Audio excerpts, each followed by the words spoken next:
Hi guys, welcome to smart solve solutions. और इस वाली प्लेलिस्ट में हम लोग जैट 2015 से 2024 तक के डिसीजन मेकिंग के सारे क्वेश्चंस देख रहे हैं। आज हम लोग जैट 2023 के सेट 2 का क्वेश्चन नंबर 1 देखने वाले हैं। So let's get started.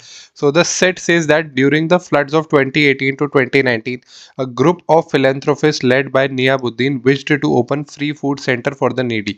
Their motto was that no human should be hungry. Nothing gives more satisfaction to the philanthropist to see the hungry eat to the fullest.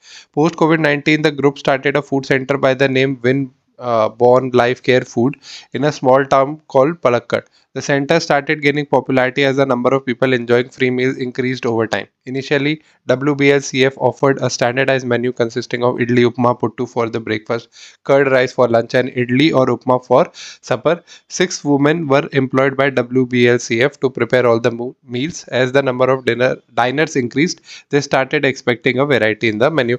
मतलब basically ये है कि भाई 2018 से 2019 में जो फ्लड हुआ था, तो एक ग्रुप ऑफ फिलेंथ्रोपिस्ट है, ये इनका लीडर है। एंड इन लोगों ने फ्री फूड सेंटर खोला था, ठीक है। उसको WBLCF उसका नाम दिया था। एंड बेसिकली ये बताया गया है कि भाई ब्रेकफास्ट डिनर लंच में ये लोग क्या सप्लाई कर रहे हैं। 6 वुमेन एम्प्लॉय कर रखी है WBLCF ने ये सब प्रिपेयर करने के लिए, ठीक है। At WBLCF, not all diners eat free. While 2/3 of the diners get free food, 1/3 donate some amount to the transparent charity box kept at the entrance. For example, a man donated 500 after consuming 2 idlis, and a woman approached Niyabuddin and inquired about donating 10 kilograms of rice. Those who could not afford to donate were often seen prostrating worshipfully in the front of the charity box. Some caring individuals made monetary donations while others donated rice, foods, and vegetables to WBSCF.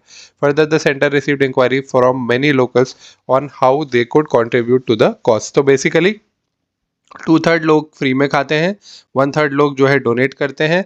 काफ़ी सारी donation, मतलब इनको जो है donation से ही इनका काम चलता है। जो लोग पैसों से डोनेट नहीं करते, वो कुछ लोग जैसे राइस डोनेट कर दिया या ऐसे वेजिटेबल्स डोनेट कर दिए। एंड जो लोग कुछ भी डोनेट नहीं कर सकते, वो जो है काफ़ी उस चैरिटी बॉक्स के सामने उसको वर्शिपली, मतलब देखा गया है कि उनको जैसे छू के एक होता है ना सम्मान की तरह देखना, वैसा।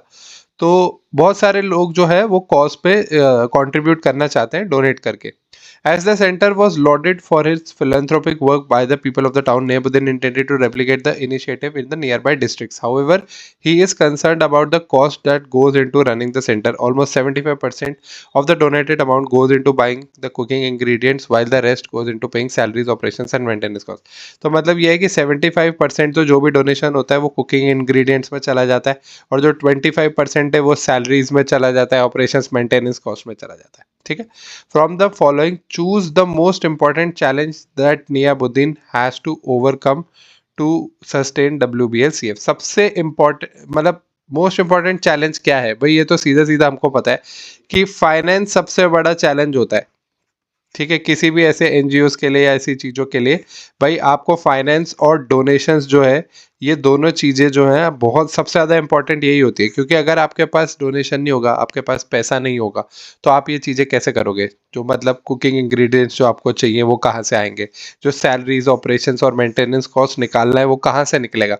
अगर आपके पास डोनेशंस होंगे, आपके पास इनफ फंड होगा, तभी आप ये कर सकते हो, वरना it's not that feasible to sustain such causes, ठीक है। इनको सस्टेन करने के लिए बहुत मतलब मुश्किल आती है अगर आपके पास फाइनेंस और डोनेशंस नहीं होता। तो ये सबसे बड़ा कॉज होना चाहिए। तो जो भी ऑप्शन इसके रिगार्डिंग सबसे ज्यादा क्लोज रहेगा वही हमारा आंसर होना चाहिए। Paying salaries to the employed, भाई ये एक चीज है, बट ये क्या सबसे इंपॉर्टेंट कॉज है? ये सबसे इंपॉर्टेंट चैलेंज है कि उनको एम्प्लॉयज को कैसे देना है। आपके पास फाइनेंस होगा तो आप सैलरी वैसे भी दे दोगे। तो देखते हैं कोई फाइनेंस वाला ऑप्शन है क्या? Attracting enough diners, preparing only local dishes for diners, getting enough finances and donation. भाई आपका आंसर ही सीधा सीधा डी हो गया। ये सारी की सारी चीजें, option number A paying salaries, option number B attracting enough diners. पहले तो आपके पास फाइनेंसेस और डोनेशंस हैं, आप चीजें चला सकते हो। डाइनर्स को अट्रैक्ट करना एक चीज होती है, बट 1/3 ही डोनेट कर रहे हैं, 2/3 फ्री में खा रहे हैं, राइट? तो वो ठीक है। Preparing local dishes, having enough cook as employees, ये A, B, C और E चारों के चारों हो जाएंगे अगर आपके पास फाइनेंस और डोनेशंस है चलाने के लिए, आपको रन करने के लिए आपके कॉज को। तो ये चारों की चारों चीजें इसके सबसेट है, ठीक है। तो इसलिए आपका आंसर हो जाएगा option number D. Thank you for watching, I hope you like the video. अगर आप लोगों को कुछ भी डाउट है तो मुझे कमेंट सेक्शन में जरूर बताइए। नेक्स्ट वीडियो में हम लोग सेट 2 के क्वेश्चन नंबर 2 के साथ मिलेंगे। Till then stay tuned to the channel and do like, share and subscribe smart solve solutions.